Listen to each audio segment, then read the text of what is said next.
We're just going to get started with the next panel. In this room, we probably have so much security brain power, we could shut down the White House. Some more brain power on this table. And Richard, we do these events with associations. We partner with associations so that we can get not just the flavor from a health perspective, but a little bit beyond that, because some of us have that foreday of expertise. So without further ado, we'd ask Richard from the Board of Directors of ISSA LA. This panel is a fantastic panel. Richard? Thank you. So I'm glad this is not an afternoon session, otherwise I'd be between you and drinks. Now it's just between you and traffic. We've got a great panel today, and I'm also, in my day job, I'm on the, besides being on the Board of Directors of ISSA and OWASP, I'm the Information Security Officer for the Department of Public Health. Work closely with Robert Pittman, who you heard earlier. And these are our esteemed panelists. We have Tom August, Director of Information Security at Sharp Healthcare. We have Emmett McGrath, Secure IT Program Manager for CSC WESCO. Upen Sachdev, Director of IT Security and Risk Compliance over at CKE Restaurants. And Russell Tate, Vice President Security Solutions at Kalins. So this talk will address something that has been talked about throughout the day, and I'm sure you've had discussions internally about it. Security is about people, process, and technology. And tools can certainly help, and they're part of the whole solution. But you've got to have the training, you have to have responsibilities and governance. We've heard Timothy talk about governance. You've got to have your risk assessments done to properly address everything. If you look at tools as solutions, and it would be fantastic if we can get that silver bullet which would address everything that we need. And sometimes people think there is such a thing. It's not the case. Good firewalls are marketed as a way to prevent network attacks. These are all true statements, but they're all just part of the issue. PKI is sold as trust management, so you can avoid mistakenly trusting people you don't really know. And good encryption is sold as a way to prevent eavesdropping. But that's just one part of what we need to do to take care of our information and secure it. The governance is the key. If you don't have the processes in place, then you will lose your information. We heard our previous speakers talk about this in depth, and we're going to see what these panelists have to say about tools and their relationship to this. As I mentioned, risk assessments, that's one of your first steps. How can you know how you're going to protect when you don't know what you have to protect? So you have to find out where your gaps are, where you're not measuring up, where you need to make improvements, and don't do it based on a fantastic vendor pitch. Don't do it based on reading an article on the airplane. Do it in a concise, controlled fashion. You must align your processes with the business goals. A lot of us in here are IT security practitioners, and sometimes we forget there's a whole nother layer that we need to look up to and be able to communicate with and learn the vocabulary that the business folks speak, because they don't care if you report, we stopped 14,000 attacks on our firewall today. That means nothing to them. Okay, and last point on this slide, security awareness and training. And those are two different things. Training is training your people to go into implementing security, and awareness is for everybody else. So I'm going to ask some questions. I'm going to put them up there so you don't have to remember them, and each of our panelists are going to give this a shot. And from some initial conversations we've had, this should be quite interesting. I'm going to start by asking a few questions, and then I need you all to help. I need each of you to think of a question, and I'm not going to be able to get everybody, obviously, but this is, I'm going to give a few questions to get the ball rolling, but I'd like you to think of some things you want to ask these folks. This is your last chance, because after this, we just get raffle prizes. All right, so first, how have you provided defense in depth? I think we'll start on the other side with Russell right now and see where we go from there. Thanks, everyone. Good to see you here. Do you hear me anyway? Okay. Louder? little closer.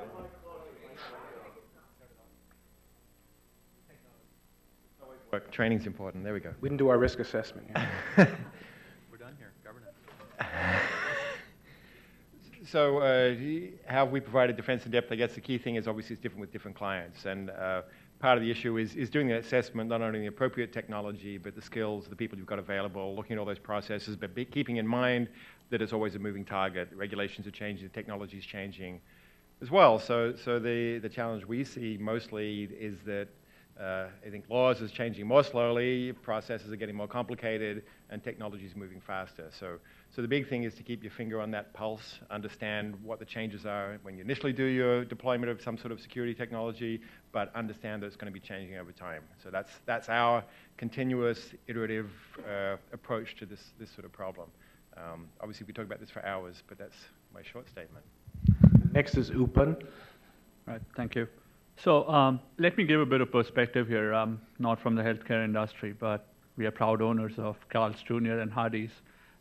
We roughly have a revenue of over $1 billion. We process a few million credit card transactions a year, upwards of 20 million transactions every year, and our network supports that. So security is very important. Even that 99-cent burger that we sell, the card swipe has a $5,000 limit on it, so it's important. But the challenge we face is how do you implement good security selling 99-cent burgers? We are into business of selling burgers, and our competition keeps us honest. So defense in depth is not spend in depth for us. So what we have done is process-oriented tools and technologies. Tools definitely help in reducing cost. So every time we evaluate a new layer of security, we'll look at the holistic cost, even in terms of managing it on an ongoing basis. And then what we have done very successfully is implement multiple layers, and one of that layer is our processes to make sure we have defense in depth. Tools definitely help a lot. We are like any other company. We invest 55% of our security budget into tools, and that really gets us to where we have to be.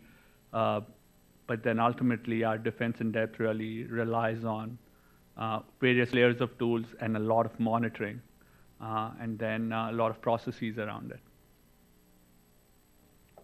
Okay, Tom? So I'll take a little bit different view on this one. I look at it from a very macro perspective for defense in depth, which includes senior executive leadership and their involvement in the security program, because if I don't have that, I can never get a firewall managed effectively if I need an emergency change. I know that's a big disparate gap there, but let me try to explain what I'm getting to. Without governance, thank you. Without clear governance, we don't have a consistent understanding of definitions and terms, like what does high risk mean? If I'm trying to, as a security officer, if I want to go to executive management and I say I have a high risk item, how do I define that? Their view might be different than mine because I'm speaking from a technical standpoint. They may be looking at it from a business standpoint. So I think coming to some common glossary is part of the governance experience. Having a culture that supports reducing risk. That sounds simple in healthcare, but like I was saying earlier today, we have a culture of compassion. That's different than always reducing risk. So that's a real dynamic, especially with us. We run hospitals and healthcare clinics. So it's a very interesting dynamic for us. Getting through some of the other governance things, one of the things I've found to be the most helpful for us with the challenges I face is there was a lack of accountability and lack of responsibility in the way people understood their roles to be for certain security controls that we had. So certain teams knew that they ran the firewalls, but they didn't know really what that meant and when they needed to engage us. Or certain application developers might have a process for building an application, but didn't know when to engage security. So the governance piece is a really big deal. We've undertaken a series of, I don't know what you want to call it, but just processes to go through and establish clear roles by process. I've put together a catalog of processes, inventoried them, if you will. I have a vulnerability management process, I've got incident response, all those processes. And now working with the stakeholders and the participants in those processes to clarify who's accountable for that. Who's accountable for this step? Who actually does this step? Who do I need to talk to about that step? And actually going through that exercise. If nothing else, that's been some of the best conversations I've ever had in the business about getting security implemented and it's truly defense in depth now, because now I've got all my system administrators engaged. So that's how I look at defense in depth. Again, I'm not looking at the tools right now. I use tools when I have a process that needs automation. I use tools when I need consistency, or when it's cheaper, better, faster. But I don't lead with tools. To me, the motto of our security office is people, process, and technology, period, in that order, period. Because if it doesn't start with governance for us, it tends to fall apart over time. Emmett? Okay, I guess I should explain that I look at things a lot differently than all of you. And I mean this with all due respect, but you have minimally compliant networks when you have a firewall and when you have encryption. I deal with the Department of Defense and the intelligence agencies, and what we do is we make what are actually secure networks. Your vulnerabilities are amazing when you look at your layer 1 and your copper and your fiber and the way that you communicate over those lines. And I'm just talking about the ones that you control within your building or between your buildings. Once you leave that campus, you have no control over what's going on. And what we've tried to do, and it's really been since, unfortunately, 9/11, the need for securing data wasn't as important. As a matter of fact, there were only a few people in the military that needed secured data or to talk to the president or to talk to the Pentagon. Now everybody needs it, and everybody has to have it. And the reality is there's been a lot of tools created and a lot of different ways to approach this, but there's also been a lot of tools created to tap into those fibers and to tap into those copper networks. And you're much more vulnerable than you think you are. And with all due respect to talking about firewalls and layer 1, layer 2, layer 3, layer 4 as we go up the line, you really have to start looking at the infrastructure. I tell people this all the time, but I'm kind of the plumber. I'm the guy you don't call until the sink backs up or the toilet won't flush. And then you're calling me like crazy because you want to get it fixed as fast as possible. So I always approach it from the beginning, layer 1, how can I protect it? And then whatever you want to do after that with software and everything else, you can do because you know it's safe on the roadway. Okay. Gentlemen, do you see changes in technology as a factor in shaping security governance? So, Emmett, why don't you grab that mic back again? Well, with the advent of unified communications, which is really what we're talking about, the iPads, the phones, all the devices, everybody is moving to fiber. We're moving into the age of light and air. Everything that you send travels over light, whether you know it does or not. It's fiber in the ground. And everything that we have right now in our hands, and I'm sure everybody, who doesn't have a phone in here? Anybody? Right, okay. So what we're looking at from maybe a much higher level, because it's national security, is how do we secure that data, but more importantly, it's about availability and integrity. I need to have that signal available to the warfighter at all times. So I will get called in by banks, I'll get called in by enterprise customers who are, data is very important to them because it's money. And I see this in the healthcare industry, and especially with the HIPAA laws. If you really, really want to protect your data, you have to start at layer 1. And you have to be able to understand, what are my wireless access points doing to me? What are they doing for me? What am I doing with my fiber network and my copper network, and how am I managing that? We tend to kind of live in the Cisco world where we think we can virtually manage the physical world, and we can't. And I think as technology moves forward, you're going to see less and less copper in the world. You're going to see more fiber because everybody's bandwidth hungry. We can't feed all these users in this room right now with the wireless access points that are in here. Imagine how it's going to get as your device gets smarter over the next 6 months, a year, 2 years, 3 years, that kind of thing. Does that answer that?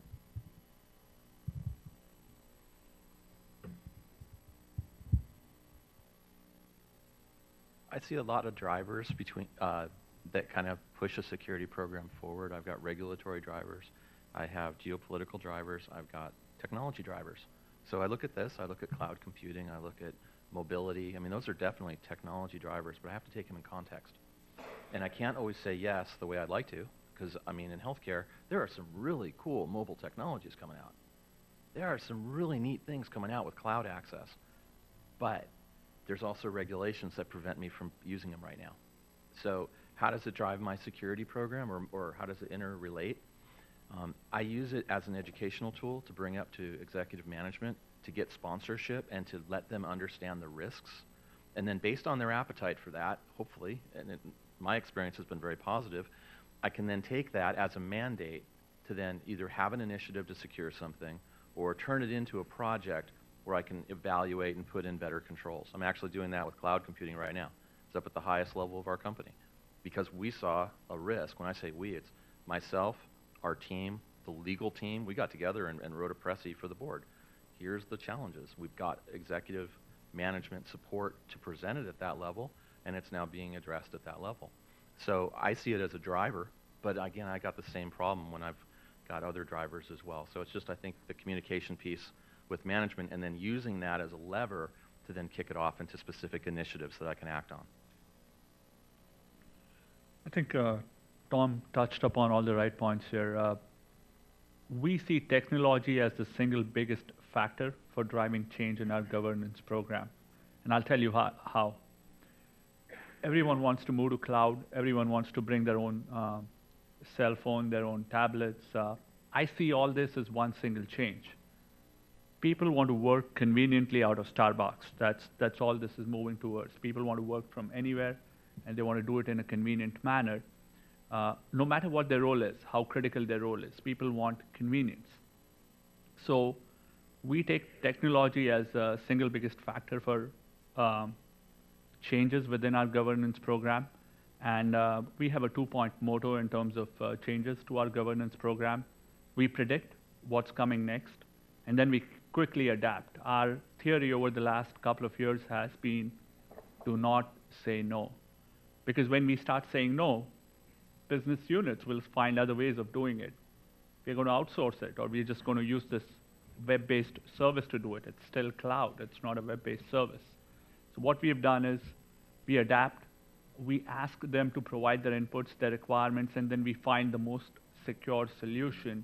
And it's adaptation at more than one point. I have to add compensating controls. And that's a great time to go and ask for budgets. I have this new project. As part of the project, why don't you add a few more dollars so we can have security controls? And I've never heard no. So I think predicting and adapting helps us the most. Russell?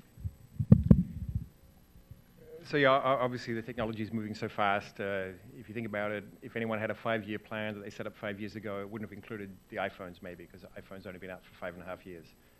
Now there are 300 million or so iOS devices in the world, and used every day, as we heard before, you know, and the privacy challenges that Melina was talking about. You know, part of the problem though is if and this, we've had some disagreements about this before. I agree with Upen here. The technology does drive a lot of stuff, and we have to look at the gaps that are left over and understand where the people fit in. You can listen to what the business wants, but sometimes it's the Henry Ford thing of if I ask users what they wanted, they get a faster horse, right? Users don't always know what they want. They don't know what's next. So we have to, as technology managers, take some of that leadership position and push it forwards, and then go through the whole cycle of understanding how it affects the processes and the people, and then back again. But the technology is moving so fast, and it's getting so cheap, and there's a whole discussion of would you have a person sit down and work out a long calculation, or are you going to use software or hardware to do it? And then people talk about hardware as being very cheap, you know, billions of operations a second, and the software is more flexible. Wetware, people, is actually the slowest, most expensive way of doing many things. So the more you can push the stuff down to the hardware, software, hardware level and implement it, the more flexibility you have in doing the other things at the higher level. So it's a constant journey backwards and forwards, a constant reassessment of what's going on. But we really have to be on top of those hardware changes. And the whole BYOD thing is that it's being driven by the consumer market back into business. A lot of these things used to happen in businesses. It was IBM, it's Microsoft pushing out the next solution. But now you've got hundreds of thousands of software developers developing iOS apps that people can and will use in different ways. So the whole model of governance and support and control is changing very quickly, and it keeps things interesting. Last week I attended the ISSA International Conference down in Anaheim. One of the things they asked at the conclusion was, what topics would you like to see addressed next year? And honestly, I had to say, ask me in 6 months. Things are just moving so quickly, it's very difficult to predict. So how are you planning for the future regarding the rapid changes in technology? This might be more of a question for the panel, but the military is dealing with all of these devices coming in. And I don't know if you know this right now, but anybody in here with a phone, you probably got Bluetooth on and you don't know it. And you're looking at my phone or you're looking, you don't. I saw that. But Bluetooth is on, Wi-Fi is on looking. There are many applications that have been written in that it tells it to go look, connect, and don't tell you that you're connected. This is the type of stuff that we're dealing with. So we're all searching for each other in this room right now. We're all looking to talk to each other. And more than likely, one of you knows how to clone a phone. And that's the type of thing that you're dealing with. So when we walk into military applications, we actually block the cell phones completely. They're not allowed to talk to each other. And that's something that's a little radical. You may not want to do that, but you've got to start thinking about those things. That's something that's very, very important. Did it frighten you to have your cell phone blocked?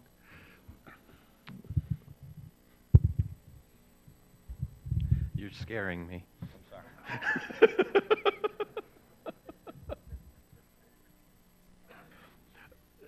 Excellent question. Technology is a huge thing, especially in healthcare, and it is moving at the speed of light. It's amazing. How we use it or how we monitor for it and how we kind of leverage it in healthcare is, first off, all I have to do is pick up the phone because one of those vendors over there is probably calling me with their latest technology. We monitor for it. We definitely take into account some of the things that we think are going to be relevant for us. Some of our vendors, like our big EMR systems, they're coming to us with cloud solutions. They're coming to us with mobility solutions. When we start to see a critical mass on some of this stuff, or we see, if we identify doctors that definitely have come to us with a certain need, we'll take it and start to escalate it. So it's very much based on what we think the real impact is going to be. And then we escalate it up and queue it up as projects to evaluate it and pilot it and see whatever. The risk assessment process is ongoing. Some of these technologies are really new, so it makes the risk assessment process really challenging. You know, I'm fortunate I have a team of some really technical people. They help because I'm not as technical as they are. But you get a solid team evaluating technology, and then you start to enlist other teams to evaluate it as well. Now you have a little bit of a force multiplier. It's not just a couple people in a cube evaluating a new technology. You now have a server team, a database team, a web team, whatever it may be, you know, kind of doing kind of a joint analysis. So that's what we do.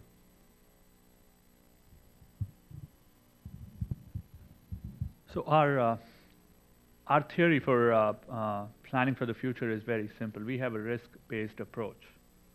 Where is our biggest risk? What can we do in future to basically mitigate that risk? It may be a risk that is non-existent at this point of time, but we like to predict our risk as well and then take preventive action right from the get-go. We were one of the earlier companies to start using Google Mail, and at that time we knew that probably everything is going to move to cloud. So when we started buying our solutions, when we started putting our security framework in place, when we started doing our budgets, we made sure that we plan for the future with a risk-based approach. We know cloud computing is coming. That's going to be our biggest risk. So we have started provisioning for it. So in one word, it's risk-based. It's a risk-based approach. That's 3 words. So again, following on what I said before, we see very much that water will find its own level. It's very hard to say, no, you can't access this technology when people can go down to Radio Shack and buy the technology for $100 and we'll use it. They'll use it under the table. You can do things in movie theaters where you can see who's using a video camera to record the movie, but all these things have limited application, right? And the music industry has seen this with the changes. The travel industry has seen it. And one word that's interesting in that is disintermediation, the idea of cutting these middle layers out, of paper shuffling, of people moving information around. People moving information around on paper is hugely expensive. So we feel very strongly that's all going to get automated, and it's very complex to do and it'll take time, but the technologies are there, and it's getting easier and easier to scale those up and implement them. So what does that mean? There's been some discussions lately about the idea of where is the perimeter that we have to protect, and there are people talking about the idea of the new perimeter is actually identity. It has to stop with a person. You know, who are you? What are you doing? What's the context? Where are you working? So you have to do all the things you can do to support that context, the identity of the person, is it their personal identity, their business identity? And so identity management then becomes a critical part, access control becomes a critical part of any organization. And the good thing is that extends across whether you're using iPads or iPhones. It's really technology agnostic. So in that point, you can really start looking at what Tom was saying, what does a business need? We need to enable the people to do the things they have to do in their job and give them the right tools to do it. But these changes are just happening so fast that you really can't keep up with individual components. But if you enable people to do their job better, they like that. So we try to move forward with those new technologies in different ways. Different audiences, different companies, different situations have different needs. Does anyone in the audience have a question they'd like to pose? I have some more, but I want to give you folks an opportunity. Where you mean we're nailing it that good? Ah, there's a gentleman. Can we get him the mic, please?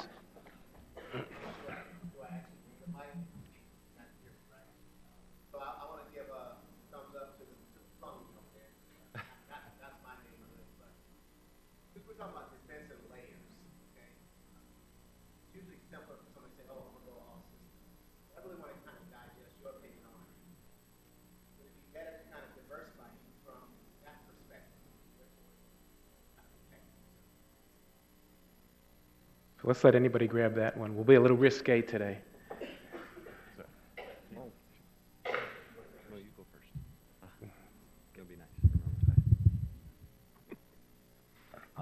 There's a couple elements with that.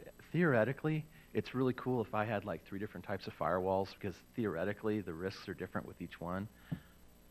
But how do you maintain them? Training for the firewall staff, right? They would probably be better off learning one protocol and learning it really, really well. So it's a trade-off. There's a number of different best-of-breed solutions you can put at any given point on a network or in a security infrastructure. But the cost of that is you now have to train for each one of those. You now have to find a way to manage each one of those. Sometimes those tools don't talk together very well. They don't work together very well.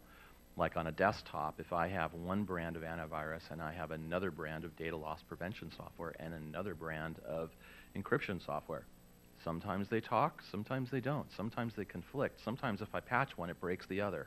That's happened to us. So it's a really good question in that you have this trade-off between what's theoretically really cool to do and what's practical. Well, that's my 2 cents. I just want to answer one thing real quick. I'm predicting that Cisco is technology that's going to go away. The U.S. Army has just standardized on passive optical networks worldwide. Part of it is energy, but security. You can't manage all those different switches, all those different port controls, all those different things in software in a virtual environment or a real environment and protect your network. So more and more what you're going to see is what you're dealing with right now, you're not going to be dealing with in 5 years. Technology is changing, it's getting smarter, it's getting faster. And the old ways of kind of looking at your network, what I think most people should be doing is planning what am I going to be doing over the next 3 to 5 years to put in a very stable, very controlled, and my level of paranoia network. And you're going to find that very little of it has to do with intermediate switches. It's really all going to come in from the core switch. It's going to be controlled through software, and it's going to be traveling over fiber and air in the building. And it's going to be managing those points that's really what's going to matter. Sorry, Cisco. My question goes back to an earlier question about security governance. If we could go just a little bit deeper on that, and maybe this is a question more for Tom in the security governance in the provider setting. But how do you structurally and with governance mechanisms connect information security to the CEO and the board? Oh, do you mean in rephrasing of this question?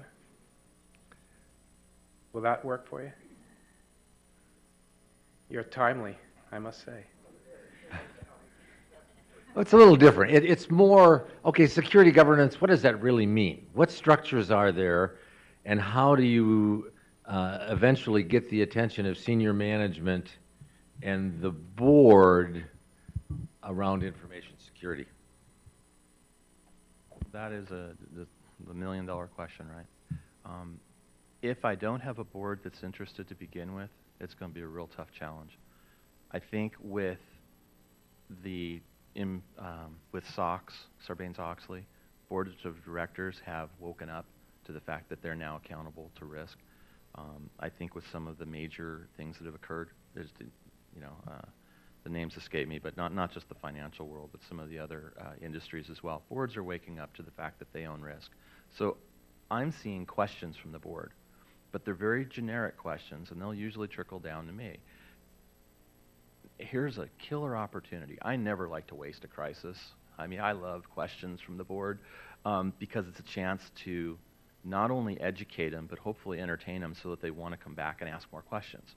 So I try to provide some timely information quickly. I try to keep it at their level. I work with the management I report to kind of craft the message, if you will. I'm relatively new to my company. I've been there about a year, so I don't know the inner workings as well as, say, someone who's been there 20 years. They can help me navigate that. But I do leverage different groups. And like I said, I don't waste a good crisis. I don't waste a good opportunity. If I can reach out to our legal office or to our compliance office or to audit or to marketing, I will, because they all report to the board one way or another. And if I have a few people behind me, I have a consolidated message. One of the people that I work with pretty closely is our CIO and our CMIO, because our medical informatics he reports straight to the doctors. And that's my avenue in to get to some of the clinical staff. I also have our entity liaisons, which are coordinators at each of our hospitals and clinical care places, and I use them to get the word out if we're rolling out something or if we're asking for input on something. Does that help? What's the highest level information security committee or structure? We have our Information Security Advisory Committee. It is comprised of CFOs, CNOs, a lot of Cs, CIOs, or CIO, period, a number of VPs from various groups, audit, marketing, what have you, but it's comprised throughout the business. That group, if there's an issue that bubbles up out of that needs further escalation, it goes to the IT board of directors, which is basically the executive management team and external members.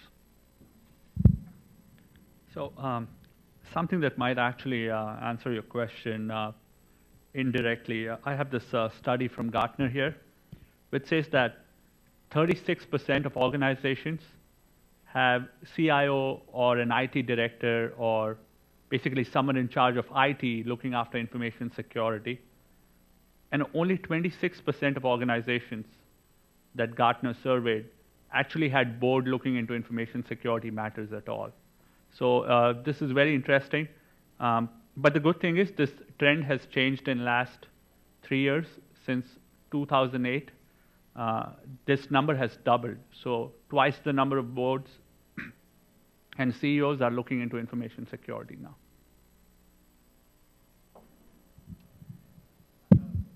Can I just make one more comment on that one? So I think one of the interesting issues that you can raise with people, and this is the direction it has to go, right? It is an issue for the whole board. It's an issue for every employee. And like Tom said, you don't want to waste a crisis, but it can be someone else's crisis, not just your own. The issue is the asymmetry of all this stuff now. 20 years ago, if someone drove into your office and pulled out 20 filing cabinets, someone would catch them. But now kids in Estonia with a good internet connection can go and get that data and no one even knows for 6 months. So the proportion is way out of whack. I mean, this happens in all sorts of other ways as well. So you have to protect yourself against a much broader range of threats. The threat surface is much, much, much, much larger. So, and one way to get the board's attention is if someone from the board or one of their main donors has their account hacked because something happened somewhere else in the organization, and you can raise that profile to them and say, if you touch our network, are exposed to something that someone over here does.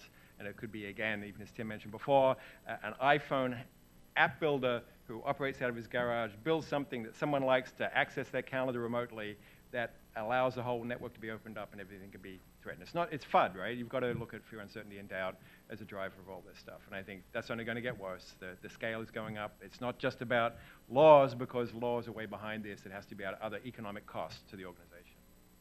Yes. We build multiple layers of security, and we make sure that there is a perimeter security, network security, all those switches and all those things we take care. But usually, I've seen in organizations that the security admins, database admins, they create all kind of 10-digit passwords with hash and small letters, capital letters, and all that. But in the end, they end up saving in Notepad or Excel spreadsheet on their machine. So, what kind of security policy or tools you have implemented in your organizations, so that because this becomes weakest link. That guy's laptop goes and all the passwords are out. That guy is as good as the security admin. So what kind of security policy you enforce, what kind of security tools you have implemented to stop security breach at that level?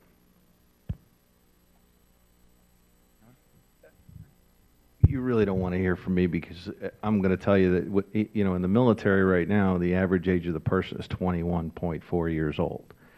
And many of them are male, and we all know what 21-year-old men are like. So they'll find ways to do stupid things, is what I'm trying to say. We go through this whole world where we build a secret compartment for people to work in, inside a safe, basically, and they have biometrics, and I'm literally looking at your iris, your thumbprint, and you're putting in a code to get in, and then they go inside and they have a USB drive in their pocket. It really comes down to education, constant education. Almost on a daily basis, there is a talk with everybody that is responsible about what not to do and what to do. It's constant communication. So building a spreadsheet should be a no-no, obviously, but somebody's going to continue to make their job or their life easier unless they're consistently reminded not to do it and what the penalty is if they do it. That might be a little harsh because it's military, but you can go to all ends of the earth to protect your network, and it's going to come down to the user at the end of the day. That's your biggest vulnerability. Yeah, you want an environment where people feel free enough to discuss their ideas before implementing them, because IT security can come up with a better solution than a spreadsheet if we knew about it. I'm sorry, Richard, if I'm jumping ahead, but Richard asked us the question, what is your weakest link? It's people. You can put the best technology in place, you can do everything, but when it comes to people, there are no controls. I cannot install firewall on my network admins, or I cannot install something in his pocket that would make him stupid-proof. So it's a technical term. Yeah, So the only control there lies in constant monitoring. What we have in our organization is admin level monitoring. So if we see someone logging in at 3 o'clock when they should not be logging in, we'll instantly send an email to everyone. That email goes to that admin himself. So if he's the one doing something, then he'll reply immediately. But constant monitoring is one compensating control that we've seen work against the people risk. Also, every time they're tapped, they realize that someone is watching, and they become more and more aware as to they need to follow a particular protocol. Yeah, so this is, in my world of identity and access, lots of thoughts on this, but one of the things that people don't realize is you can have a very simple password. A 15 times is actually more secure than #123 that's only 8 characters long, depending on the type of breach, right? So, and there's a lot of stuff written about this. Bruce Schneier is an authority on security. You should look at some of his thoughts about this. They talk about security theater. We don't start about the TSA, but there's some things that seem like they're having value but don't necessarily do that, and obscure, hard-to-type passwords is part of that. But the fact is there are also very good technologies, what I was talking about before with identity and context, managing the context, and like Upen said too, if someone's logging in at 3 o'clock in the morning or logging in 47 times to different machines from 47 different IP addresses, there's probably a problem there. And so this is the trust but verify idea. You can't put enough rules to lock everyone down. People are their own worst enemies. You don't let people fly the plane themselves. They just sit there and drink coffee. Someone else flies the plane. There are regulations around all that context for them. They just have to sit there and not get too drunk. So simple rules for the people in an organization, similar sorts of ideas, make it easy to do their job. But the fact is there's some extremely good tools for managing passwords and context and access control. And sometimes the challenge is, back to here, getting the board's attention to spend that money on doing it. How much does one breach cost? How much would it cost you to put that person in training for a few days or do all these other things? We've got to get the story out about least cost solutions, but there are a lot of good solutions out there. I just want to add another thing. You're living in this ecosystem, and it has a definite life to it. Now, usually what happens is something bad happens, and then we go back and we do the forensics. Well, now it's more forensics up front. Let's watch the behavior of the network. Let's watch the traffic on the network. Let's watch the behavior of each user and what they do. And if they do fall out of line in a particular area, you do an investigation into that, and you try to find out what was it that changed the behavior or those type of things. But it's always going to come back to the user and what are they doing on the network. All right, so we talked about one of the stakeholders, and thanks for bringing that up, our C-level folks. What about the other stakeholders? Our business leaders in the community, our business partners, and our business owners within our own companies. You know, how do we consider their needs, and how does that influence our security program? Okay, I'm always starting. You're the owners of the world I work in. You actually own the government. You own the DoD. You own the whole process. So part of what we have to do is they have to be able to parcel certain information under the FAR out to you, so you know what's going on with it, what money's being spent on, what programs are being implemented, and then there's outreach to the vendor community. A lot of what we do, the vendors are actually brought in by the government to work with them hand in hand, develop tools, develop products, and things like that. So from our point of view, it's important to constantly communicate with that audience, and if you want to, you can go to many of the websites, the DoD websites, NSA websites. There's a lot of information out there on how they manage their networks, what tools they use. It can be very helpful. You can kind of learn how they're doing it, and maybe it can help you in your aspect and in your network, how you might want to do things. But there is a lot of information out there on how to protect your networks, how to manage your networks, and how to be better informed.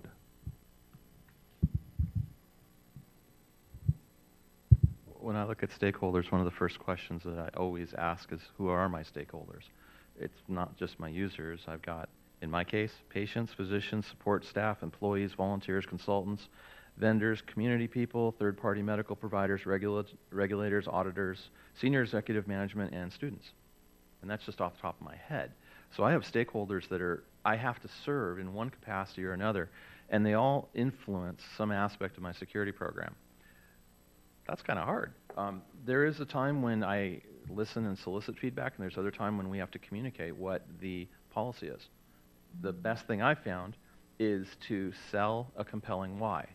And what I mean by that is if I can get people to buy into the why, the reason behind a policy, generally I don't have to explain the policy very hard.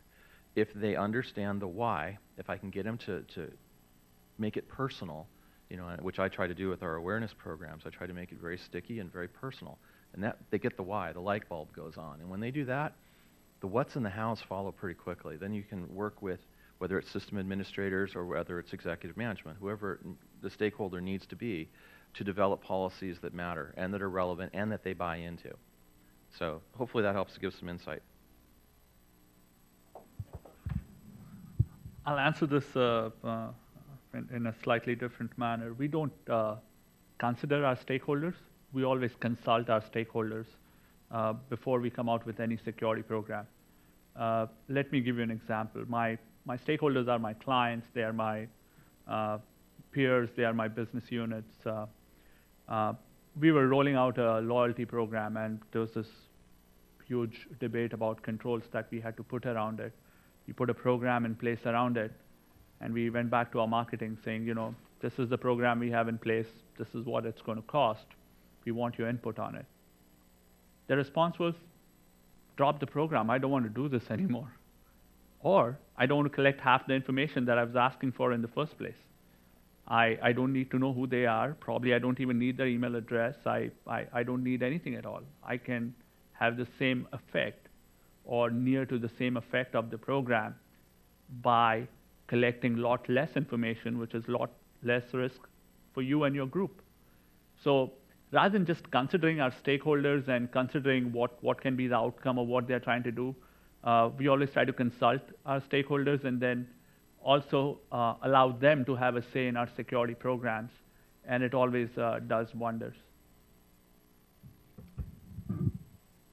And so I think an important question is considering who has responsibility. Different stakeholders have different responsibilities, but obviously in a world where you click on a license agreement or a legal agreement, privacy agreement that's 10 pages long that 10 attorneys took 2 years to put together and you're meant to read and understand it in 2 seconds, it's not realistic to push the responsibility down on the end user, right? So organizations have to take on more of that responsibility. There's an interesting case recently where a company did their payroll, had malware on their computer, allowed someone to do key logging, track the password. Someone from Eastern Europe or somewhere logged in to the bank account, transferred money to, say, Kazakhstan from this small manufacturing company, Ohio or something. They're always transferring money to Kazakhstan. The bank didn't notice that. The customer said, hey, this is a little unusual. We'll get onto it. The end result was that hundreds of thousands of dollars was transferred, I think. The court case came about and the bank was held responsible. They initially said, hey, it was the right username, right password, not our problem. But the court said, your job isn't to provide that level of security, it's to provide the appropriate level of security. And username password is no longer considered appropriate level in that sort of circumstance. So we go back to what we were talking about before, monitoring the activity. If I'm paying my people in downtown Cleveland, I'm probably not transferring money to Kazakhstan. And the bank has the tools and responsibility for doing that. You can't just say, you've got to manage your password better. Go back to the point here. So it has to be tying all this together, defense in depth, people, process, and technology, and all these things are constantly moving. But if you are, like we were talking about business associates, if you're the owner of the data, if you've got the deep pockets, you'd better be aware of your responsibility no matter what disclaimers you put out anywhere else in the organization or what other responsibilities you expect other people to take. Okay. So regulations and laws do have an effect on us, but as said earlier, that's not security. They're behind the times when they create these rules and regulations, but you can use them as drivers to get the things accomplished in your organizations. So we do have to respect them and thank them, but don't rely on them by any means. Any more questions out there before we continue? Anybody? Okay. What are other factors shaping security governance? We've talked about quite a bit, but perhaps there's some that we haven't touched on yet that somebody might want to bravely volunteer. I'd just like to ask about BYOD. Who has a policy in the organization about BYOD? Oh. I think there's a problem. Yeah, you might want to think about that. Okay. I won't go down that road anymore. I just have a couple quick things to add to that. I've kind of spoken quite a bit on governance. But I think it's really important for an effective information security organization to be aligned with the business and to be aligned with the operational needs of the organization and to be aligned with the regulatory needs of the organization. Those don't always compete, or those don't always play well together, I should say. When I say operational alignment, that's kind of an important one. We have server administrators, we have database engineers, we have firewall people and network guys and telecom people and all these really, really smart people. But if I'm doing something that runs counter to their processes, we're going to have a problem, right? If I'm issuing a policy and I didn't consult them, this is part of governance. If I didn't consult them or at least get informed by them in the development of the policy, it's going to fail somewhere down the road. So I think the whole integration of the security program, not only at the business executive level, but also in the technical operation level, is huge. And then finally, I think it's really, really important to communicate and raise awareness. And I know that's cliche, but I, kind of throw another weird phrase at you guys. I'm a sales guy. That's really what it comes down to. 90% of my job is sales. I sell ideas. Sometimes they're very expensive ideas. Our IT finance person thinks I'm an expensive date because when I show up, it's usually not cheap because I have an expensive idea. Now, if I'm good about it, I have multiple people in the organization behind me before I go to the finance people. So I establish a shared need, a shared goal, a shared vision, working together on that, and we do a joint proposal. And that I found to be pretty productive. So. Can I just make a comment on that too? So agreeing about raising awareness, obviously the different states have different regulations for any of you in larger organizations, different countries. It's good to look at what's happening in Europe in terms of privacy. It's leading the world, and particularly Germany, in some of those sorts of issues. They're dinging Microsoft, Google, issues about the Google drive-by, sniffing wireless addresses and information. They were dinged in Europe about that, not so much here. And I mean, just another example, California, I guess, when did we stop smoking in restaurants? Was 20, 30 years ago? That's just happening in Greece now. So different countries have different approaches to personal freedoms and other things, but those sorts of timescales are getting much more compressed. And so when you're looking at this organization, you go to the guy who's holding the purse strings, and he says back to you, he or she says back to you, well, what's the minimum that I have to do? To me, it's a bit like saying, how much can I steal from the supermarket without going to jail? That shouldn't be the question. And maybe you can bring up to them, look, this is where it's going to be 6 months, 12 months, 2 years from now. Can we respond in 6 months, 12 months from now to that level? Otherwise, we're going to be behind when that law comes in.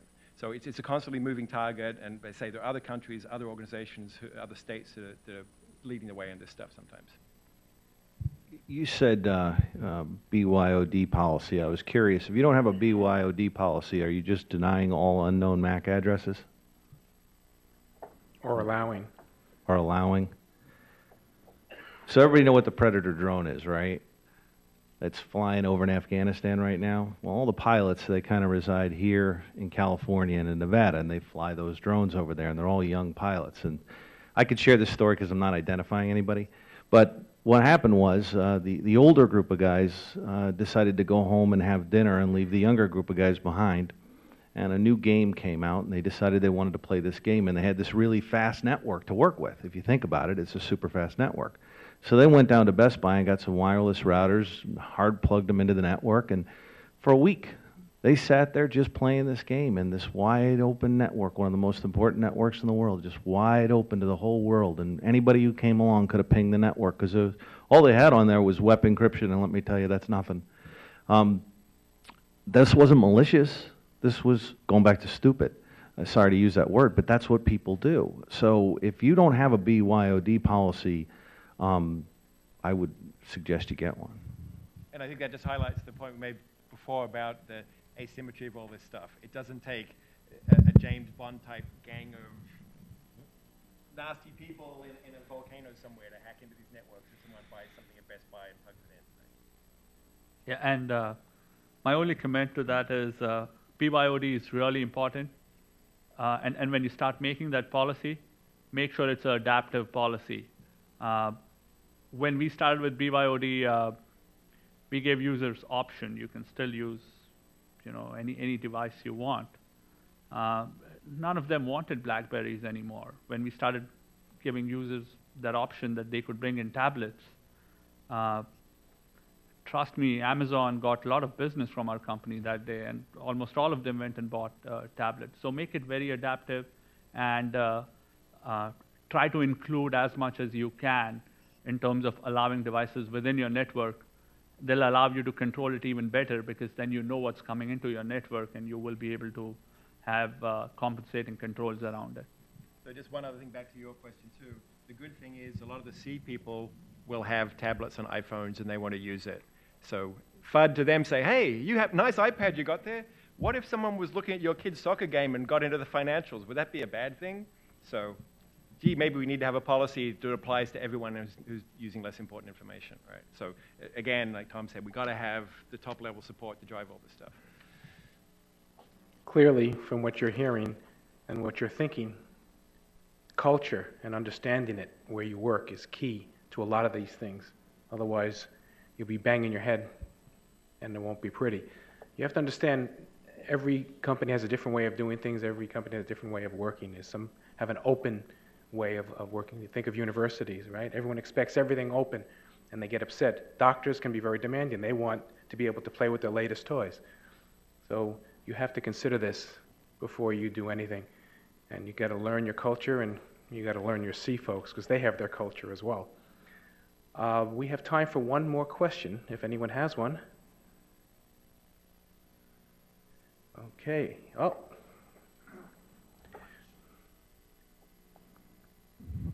not sure if I know exactly how to phrase it, but we talked a lot today about technology, and I want to ask you guys here, what do you think the next big major leap in human engineering that you would like to see is? What would you like people to do that's, instead of just saying they're just acted dumb, what can people actually do? Being that our interface with the world basically hasn't changed in thousands I think of years. you have to, everybody talks about accountability, but it's making them part of the ecosystem, making them part of the actual network, giving them more information about how it affects other people. The military spends a lot of time trying to get people to understand when you do something, here's what it's going to do to affect the rest of the ecosystem and the rest of the people in that system. And I really think it comes down to, again, you don't have to be like the military, but you should be having conversations about what's going on with network usage, what's going on with devices, policies, people. It should be, a weekly, if not an every other day conversation about how's the health of our network. We all rely on the network, but we ignore it, except for the network people, and we just expect them to just fix it. Well, if there's a problem, fix it. If you picked up your phone and it didn't work, you're mad. But why did that happen? Was it because Bill and, another department did something wrong? So to me, at least what I'm seeing, the trend is more communication, more openness about what's going on with the network and what you're trying to do to improve service. And that's really what it comes down to in my world. I think with people using technology more and more, there's a certain base level of awareness of risk, but I don't think people have really personalized it yet. And it's no different than if I were to go swimming in the ocean. Yeah, there's sharks. Yeah, whatever. Except for when there's a friend of ours that actually got attacked off Pacific Beach. Oh, now it's personal. So until that happens, I'm afraid I'm not going to see the shift of awareness that I'd like to see. But what we can do as professionals is try to do different things when it comes to training and awareness. I don't know if any of you have read Malcolm Gladwell. I'm a massive Malcolm Gladwell fan. He has a book called The Tipping Point. And I've given that to my staff, and I gave it to my staff for a specific reason, because he goes into exactly what it takes to make a message sticky. What elements makes a message memorable that people will take away? We build our training programs off that stuff. So I'm using the same logic that created Sesame Street, but there's a reason for it. And I'm not talking down to them like I would, or like a show like that would be addressed to 3-year-olds, but I'm trying to make it in a language that's relevant for them about things that are relevant to them on a very personal level, knowing that if I can get the light bulb to go on, then they'll do the same things at work, because it creates that level of awareness. So that's my 2 cents. Yeah, this actually takes me back. I was looking at the clouds one day and thinking, why am I here? And the answer was risk. I'm here because of risk. That's the one single word that gives me my job, and that actually is pertaining to our work. That's what we do every day from 7 o'clock in the morning until we sleep. We manage risk. So what I would really like to see is very personalized, like what Tom mentioned, very personalized, intelligent, risk-based security within our systems. For example, I have various credit cards, they have different credit limits. If my data is being stolen, and if that prevents me from doing something every time I'm working on something, then I want my shop-safe credit card number to be at least security privilege, so I can still be able to do what I want to do on the internet and do it fast, do it conveniently, at the same time manage my risk. I would want more intelligent risk management. I always ask this question, security or your life, and that really pertains to healthcare. When we are talking about intelligent security that we would like to see, we still have to make sure that intelligent security does not prevent a doctor from doing a life-saving procedure. And that's what I really want to see, is more intelligence being built into security. I think we've not been investing that kind of money and brain power behind making our security tools more intelligent. And that's something I would like to see in the future. Okay. Thanks. Just quickly. So I think one of the interesting things is, this is a basic phone. It's got the same power as a Cray computer had 20 years ago. It uses $2 a year worth of electricity to charge it up. If I lose it or when I'm tired of it, I give it to my kids, right? This is not the same as a $10 million computer was, and there are hundreds of millions of these out there now. So what's starting to happen, I think IBM's very interesting with Watson. I don't know if you saw that Watson that won the game show is now at Cleveland Clinic doing some work learning about how to ask questions and diagnose diseases. Guess what? If there's one Watson and all the doctors can talk to that, you need to start thinking about disintermediation. And then you can think about it as a problem or you can think about it as an advantage, but I think all this stuff is going to be on us before we know it. I have kids in high school. I have to think before they even get their driver's license, well, or the middle school ones, there might be autonomous cars on the road. California's already passed a law around that. So these things that we thought were science fiction are going to be here before we know it. We can use them for good, or we can use them for evil, but hopefully we'll do mostly good. But that's the thing that I think is incredibly exciting. Our panel, we've been lucky to have.